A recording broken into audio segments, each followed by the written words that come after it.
नमस्कार दोस्तों, मैं हूं अमित और आप सुन रहे हैं हॉरर कहानी, वो भी मेरी जुबानी। दोस्तों, 13 नवंबर 2023 को रवि और उसका दोस्त मुंबई से अपने गांव के लिए निकलते हैं ट्रेन के द्वारा। लेकिन उनके साथ ट्रेन में एक ऐसी भूतिया घटना घट जाती है जिसके बाद रवि कभी भी अपने गांव नहीं पहुंच पाता है और रवि का दोस्त भी उस दिन के बाद हमेशा डर के साए में रहता है। तो आखिरकार क्या हुआ था रवि और उसके दोस्त के साथ ट्रेन में, और क्यों रवि अपने घर नहीं पहुंच पाया, चलिए जानते हैं। दोस्तों, हमारी इस स्टोरी की शुरुआत होती है मुंबई से, जहां पर विक्रम और रवि दो दोस्त एक साथ नौकरी किया करते थे। हालांकि ये दोनों ही दोस्त गांव के रहने वाले थे और ये पक्के दोस्त है। ये बचपन से ही एक ही स्कूल में पढ़े थे और इन्होंने कॉलेज भी एक साथ की थी और अब ये दोनों नौकरी भी एक साथ कर रहे थे। लेकिन जब भी इन दोनों दोस्तों को अपने ऑफिस से 3 से 4 दिनों की छुट्टी मिलती थी, तब ये दोस्त अपने गांव अपने माता पिता के पास चले जाया करते थे उनसे मिलने के लिए। इसीलिए दोस्तों, अब की बार भी इन दोनों दोस्तों ने 5 से 6 दिनों की अपने ऑफिस से छुट्टी ली, क्योंकि ये दोनों ही दोस्त अपने गांव में किसी की शादी में जाना चाहते थे। इसीलिए दोनों ने ऑफिस से छुट्टी ली और दोनों ही दोस्त अपने ऑफिस से छुट्टी लेने के बाद अगली सुबह ही अपने गांव के लिए ट्रेन से निकल पड़ते हैं। दोस्तों, इन दोनों का गांव 15 से 20 घंटे की दूरी पर था। इसीलिए सफर लंबा होने की वजह से दोनों ही दोस्त ट्रेन के अंदर आराम करने लगते हैं और सो जाते हैं। और दोस्तों, ट्रेन भी अपनी मंजिल पर पहुंचने के लिए लगातार आगे बढ़ रही थी और सब कुछ सही चल रहा था। लेकिन दोस्तों, जैसे ही रात के करीब 2:18 होती है, तभी अचानक ट्रेन एक रेलवे स्टेशन पर आकर रुक जाती है। और जैसे ही ट्रेन इस रेलवे स्टेशन पर रुकती है, तभी रवि की अचानक आंखें खुल जाती हैं और काफी टाइम तक ट्रेन वही रुकी रहती है। अब ट्रेन को यहाँ पर रुके हुए आधे घंटे से ज्यादा का समय हो गया था, लेकिन ट्रेन अभी भी इस रेलवे स्टेशन से चलने का नाम नहीं ले रही थी। इसीलिए ज्यादा समय होने की वजह से रवि बोर होने लगा और उसने खिड़की खोलकर देखना चाहा कि ये कौन सा रेलवे स्टेशन है जहाँ पर ट्रेन इतने समय से रुकी हुई है, क्योंकि पूरे डब्बे में रवि ही था जो कि जगा हुआ था। इसीलिए उसने ट्रेन की खिड़की खोलकर देखी। तब वो देखता है कि पूरा रेलवे स्टेशन बिल्कुल खाली पड़ा है, बिल्कुल सुनसान, और इस रेलवे स्टेशन पर एक भी व्यक्ति नहीं था। ये देखकर रवि को थोड़ा अजीब लगा है कि इस रेलवे स्टेशन पर कोई भी क्यों नहीं है और ये रेलवे स्टेशन इतना ज्यादा अजीब क्यों है। इस बात की जांच करने के लिए रवि ट्रेन से नीचे उतर जाता है और देखता है कि कहीं उसे कोई दुकान मिल जाए जहां से वो कुछ खरीद कर खा सके। लेकिन दोस्तों, रवि पूरा रेलवे स्टेशन छान मारता है, लेकिन उसे कोई भी दुकान या कोई भी रेडी वाला नहीं मिलता है। और रवि रेलवे स्टेशन पर इधर उधर घूमता रहता है, लेकिन जब उसे कोई भी नहीं मिलता है, तब वो अपने ट्रेन के डिब्बे में वापस लौट लगता है। और जैसे ही रवि अपने ट्रेन के डिब्बे में चढ़ने लगता है, तभी उसे पीछे से एक लड़की आवाज देती है कि रवि, तुम्हें तो भूख लगी थी ना, तुम बिना खाना खा कहाँ जा रहे हो। और दोस्तों, जैसे ही रवि ने यह आवाज सुनी तो रवि तुरंत वहीं पर रुक जाता है और वो जैसे ही पीछे मुड़कर देखा है तो उसे पीछे एक लड़की दिखाई देती है। रवि ये देखकर काफी ज्यादा अचंभित हो जाता है कि अभी अभी तो इस पूरे रेलवे स्टेशन पर कोई भी नहीं था, इतनी ही देर में ये सुंदर सी लड़की कहां से आ गई। लेकिन जैसे ही रवि उस सुंदर लड़की को देखा है तो वो उस लड़की की सुंदरता में ऐसे खो जाता है कि वो उसके पीछे पीछे हो जाता है और उस लड़की के पीछे पीछे चला जाता है। और वो लड़की रवि को रेलवे स्टेशन के पीछे ले जाती है और वहां पर ले जाकर एक समोसे की दुकान से उसे समोसा खिलाती है।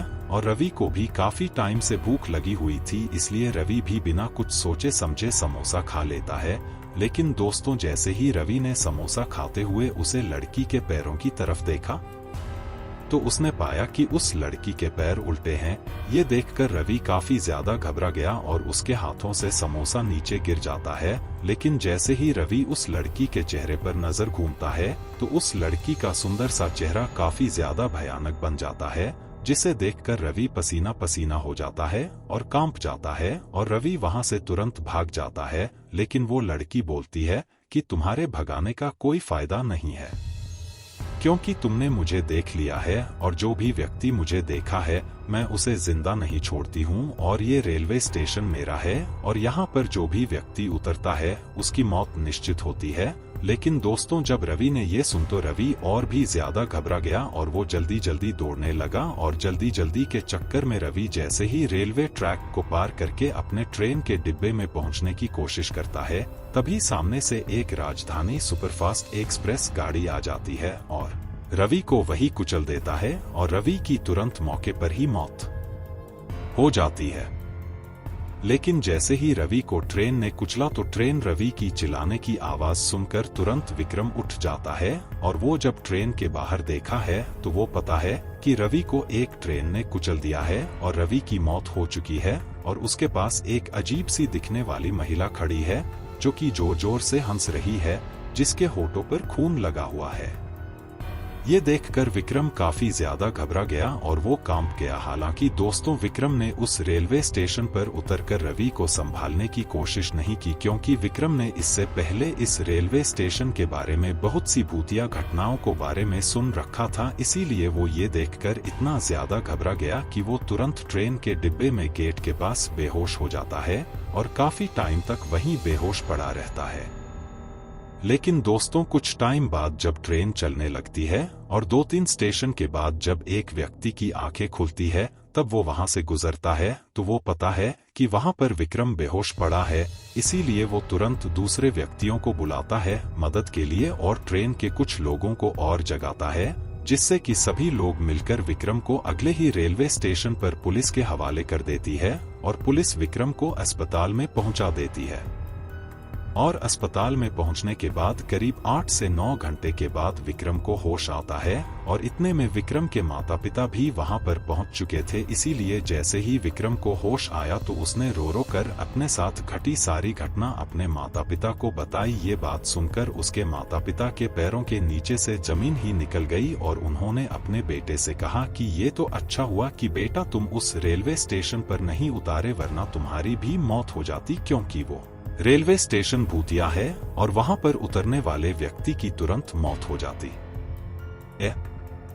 ये बात सुनकर विक्रम और भी ज्यादा घबरा गया, लेकिन दोस्तों उन्होंने जैसे तैसे करके विक्रम की हिम्मत बढ़ाई और उसके माता पिता ने पुलिस को सारी घटना बताई। और जब ये सारी बातें डॉक्टर ने सुनी तो डॉक्टर ने पुलिस से कहा कि विक्रम को शायद इस घटना के बाद गहरा सदमा लगा है, इसीलिए वो ऐसी अटपटी बातें कर रहा है, इसीलिए उसे आराम की थोड़ी जरूरत है। और दोस्तों वहीं दूसरी तरफ पुलिस भी ये सूचना पाकर कि रवि की मौत हो चुकी है, उसकी लाश को पूरी कानूनी कार्यवाही होने के बाद उसके माता पिता तक पहुंचा देती है। और इस पूरी घटना के बाद दोस्तों समय की वजह से विक्रम इस घटना को भुलाना चाहता है, लेकिन वो भूल नहीं पा रहा था और आज भी वो डर के साए में जीता है। और वो जैसे ही किसी ट्रेन को देखा है तो वो काफी ज्यादा घबरा जाता है और तुरंत बेहोश हो जाता है, क्योंकि उसे जैसे ही ट्रेन दिखाई देती है तो उसे वो चुड़ैल याद आने लगती है, जिससे देखकर विक्रम को ये एहसास होने लगता है कि वो चुड़ैल उसके ही पास खड़ी है। खैर दोस्तों ये थी हमारी आज की कहानी आपको कैसी लगी कमेंट बॉक्स में कमेंट करके जरूर बताना। फिलहाल चलता हूँ, बस आप अपना और अपने परिवार का ख्याल रखें और अगर अभी तक भी चैनल को सब्सक्राइब नहीं किया है तो कृपया करके चैनल को सब्सक्राइब कर लीजिए। मैं आपके लिए ऐसी ही कहानियों लाने के लिए प्रोत्साहित करता हूँ।